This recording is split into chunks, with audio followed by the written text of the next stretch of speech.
Want to do better? Then it's time to change the story. Welcome to our show about new visions currently transforming the world through the confluence of art, tech, and innovation. And now your hosts, Michael Ashley and Neil Sahota. All right, welcome to another episode of Changing the Story. We have a phenomenal guest today, Steve Thrall. He is a renewables advocate who's committed to leading the transition to a clean energy world. He is the North American Director of Development for Planet Ark Power, and he leads their global expansion into the North America clean energy market using their game-changing technology, eleXsys. Can't wait to learn more, Steve. Welcome to the show. Yeah, thanks very much. That's, glad to be here. Thanks for being here, Steve. So as a visionary, what is the story that you want to bring to the world? Yeah, so our team at Planet Ark Power has developed a technology called eleXsys, and so we have created the first 100% two-way electricity grid. So what this does, it allows us to quickly and cost-effectively decarbonize the electricity sector by enabling us to install rooftop solar on every single rooftop to fully power cities from locally generated clean energy. Wow. I got to ask, Steve, how did you get started in this? Yeah, so it's funny because Planet Ark Power is an Australian company, and I myself am Canadian, and so I was getting involved in renewables in Canada, and then just kind of through the grapevine got connected to Planet Ark Power in Australia, and so I went there for and worked with their team in Australia for the last year, and then. It happened that they were getting ready to expand internationally and into North America, and I was getting ready to go home and return back to Canada, and so here we are. So I'm kind of leading the expansion into North America and trying to change the world. That's awesome. Well, that's why you're here. So full disclosure, I met Steve at the FIRE conference back in the fall in San Diego, and I heard him speak, and I was just blown away by what they're doing. But for people that don't know Steve, if you could back up just a moment, I know we hear a lot about climate change, and it's just been an issue for several decades.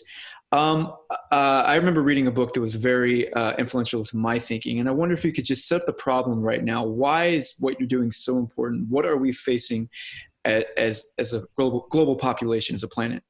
Yeah, absolutely. Well, I mean, you see it in the headlines every day, as far as climate change and that sort of thing. But when it comes to really transitioning to renewables, rooftop solar is one of the cheapest forms of clean energy. But there's the kind of a fundamental challenge in that our electricity grids were never designed for local renewables. Our grids were always designed to have energy flow from centralized power plants and to flow in one direction, right? From the power plant through the transmission and distribution network to the end customer. And so what happens when you start adding rooftop solar is you begin to see voltage rise. So if you think of the electricity grid and voltage as like a water pipe, voltage is the pressure. And so as you increase the electricity on the grid, the voltage increases. And so the fundamentals of local rooftop solar is that you're able to export your energy into the grid. You use what your site needs to, and then that excess gets exported, and there's an economic benefit in doing that, but it also means clean energy for the community. And so when you can't export that energy, it really limits the amount of rooftop solar that can be installed. And so that's what we're seeing. So Australia happened to be one of the first places in the world where they ran into the issues of the grid becoming constrained to rooftop solar. And so we call that, it's kind of we call it the 15% rule, and that's the really simplistic version of it. But fundamentally, it means that when the grid gets to around a 15% saturation of rooftop solar, that's where you really begin to see the issues and the voltage rising beyond the limits that are all of our electronics, whether it's your phone or your fridge or your air conditioner, can operate in. And so when it gets to that point, you simply you can't export more solar. The utilities say that they curtail you and your inverters shut down, and that's the end of kind of the benefit that solar can provide. And so that's really then where we focused. We focused on how can we get more solar into the grid? Because rooftop solar and batteries obviously provide such a significant value to the transition to clean energy. And so, yeah, that was our starting point. And it's been a long road. We've been, our team has been working on it for almost 8 years now. But we have developed a technology that's able to manage that voltage and allows you to get to 100% hosting capacity on the grid and significantly increases the amount of rooftop solar and batteries that can be installed. That's phenomenal. I'm curious because I've had some energy utility clients in the past, and at least in the U.S., the infrastructure is like 50, 60 years old. Yeah, become a big constraint. I mean, how do you work within those confines? Yeah, absolutely. So what we're seeing in the U.S. especially is, and it kind of just based on the way that the market mechanisms work as far as net metering, net energy metering, and so what happens is when the grid gets constrained, then the utilities have to upgrade the grid, but it's really, really expensive to do that, and the costs get passed on to customers, right? Your electricity bill goes up. And so then what we've been able to do is with our tech, we increase that hosting capacity so that you don't have to upgrade the distribution grid. There's still plenty of capacity to it if you can manage that voltage. And so that's what we've done. And so then it allows that rooftop solar to be able to export. And then when you get into the battery side of things, it allows those batteries to provide all the grid services that they're capable of, while maintaining a safe and reliable electricity grid, which is kind of priority number one, as it should be. So you mentioned Australia. Did you roll this out in Australia? And if so, what does it look like, and what has been the response of people that have begun to use this? Yeah, certainly. Yeah. So we've absolutely, rolled it out in Australia. Right now, our big flagship project is with IKEA. So we're installing a massive microgrid on IKEA location in South Australia. And so what that looks like is we fill their rooftop with solar, and we add several big batteries on their site, so like 40-foot containers of batteries. And so IKEA will be powered by the solar, so they'll have clean energy. And then the batteries are able to provide backup power. They're able to reduce their peak demand charges. But then the exciting part about it is that with our technology, because we're then able to export that energy safely, it means those batteries can also provide grid services. So they're able to play in the frequency control, ancillary services, wholesale energy markets that typically only big generators have been able to provide that value. And so it really changes things that way, because it means you can utilize all those really big roof spaces like an IKEA or like any warehouse to install solar, and they can use whatever energy they need. So they're able to see the financial benefit of it. But then that extra energy and the extra value from the solar and batteries can provide the services to the electricity grid. That's actually huge, right? I mean, we actually know that all those white concrete roofs are actually reflecting a lot of heat back into the atmosphere. And so we can do something like collect it's good. But I'm kind of curious because I'm very big about sustainability. We also have a lot of people using like rooftop gardens now, right? And help, again, with the climate change as well as some, reduced water usage, cooling. But is there a competition between solar panels and like rooftop gardens? Can they coexist? I'm kind of curious, right? Because it's two things trying to accomplish kind of some similar goals here. Yeah, certainly.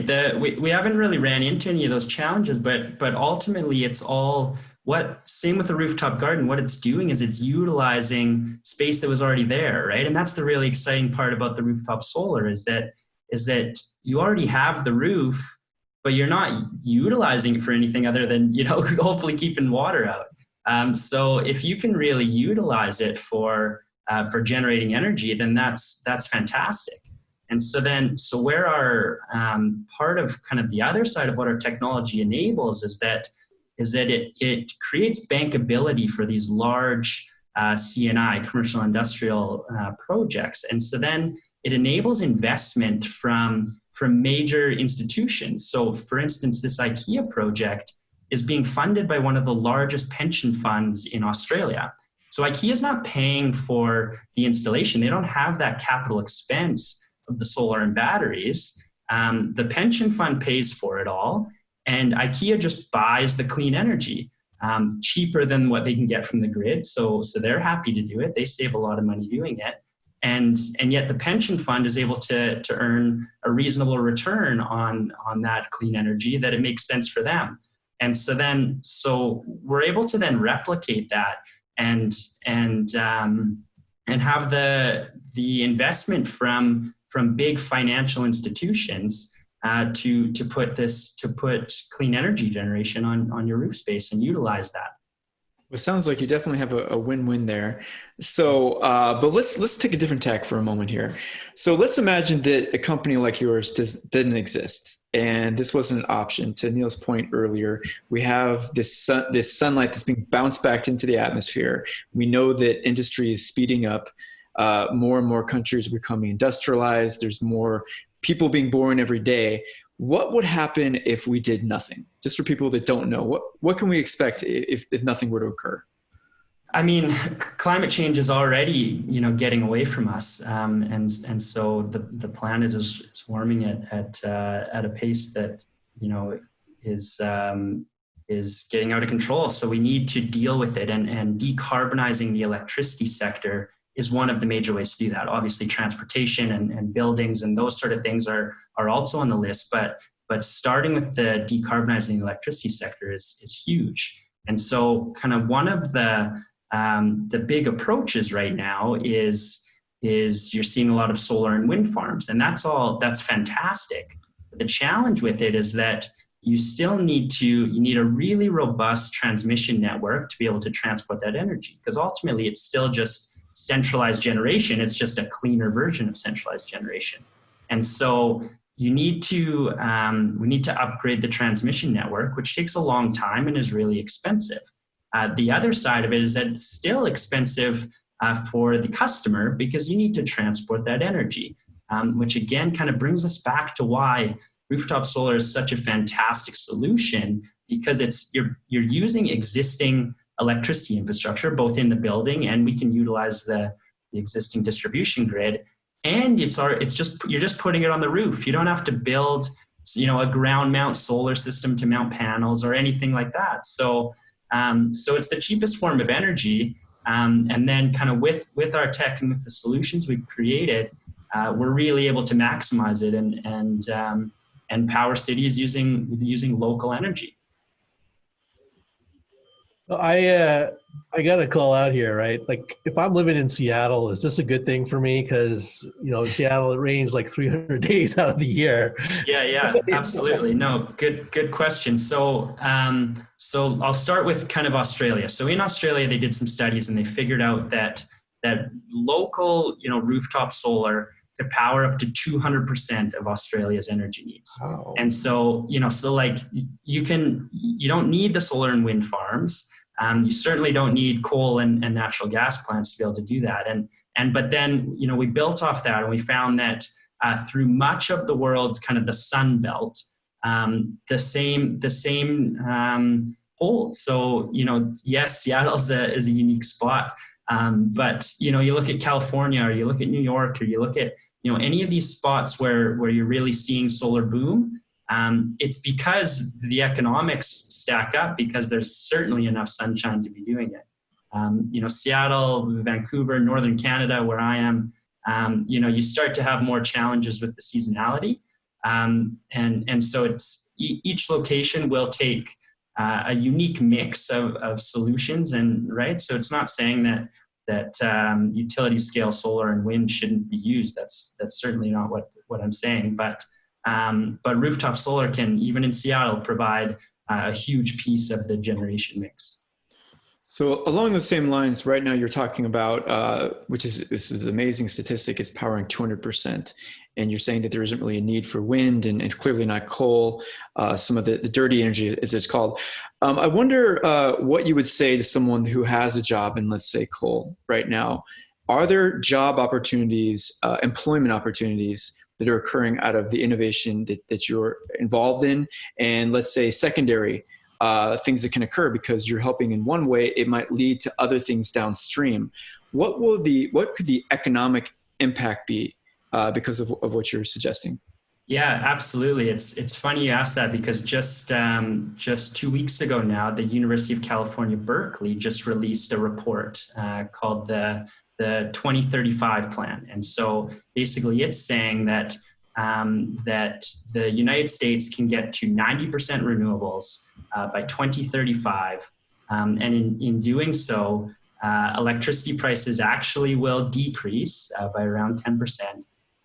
Massive environmental and health benefits. And on that job front, it creates several million jobs. In the range of 3 to 4 times more jobs created from transitioning to renewables than staying on kind of our current path of relying on fossil fuels. Again, it's there's a lot of kind of reports that come out like this, and so it's hard to obviously give an exact number for that. But yeah, the reports and the statistics coming out are showing that transitioning to renewables is a good thing. Now, certainly there needs to be policy that's set up for communities that are dependent on coal and gas and that sort of thing, because that's what their economy is built on.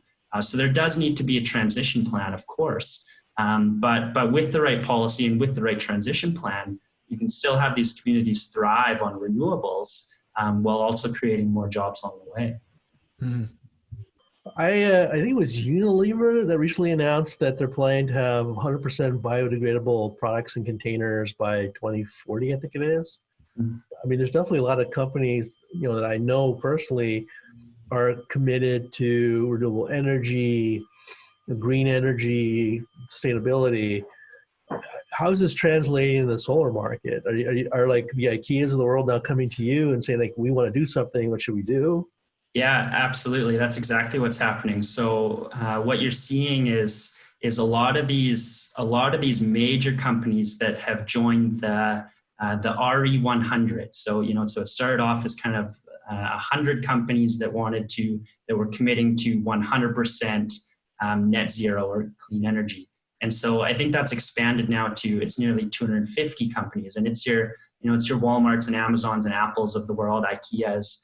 And so, yeah, that's exactly what you're seeing. The exciting part about it is that not only from kind of that corporate sustainability and social responsibility standpoint are they making those decisions, but also from the economic standpoint. So, this IKEA project, for instance, the economics stack up on it. They are gaining an economic benefit in savings on electricity costs, annual savings on electricity costs by doing this, while along the way, being, running on clean energy and doing their part to influence that. And so I think one thing that they're really excited about is their ability to then showcase this microgrid project and use their influence as, a major global organization to change.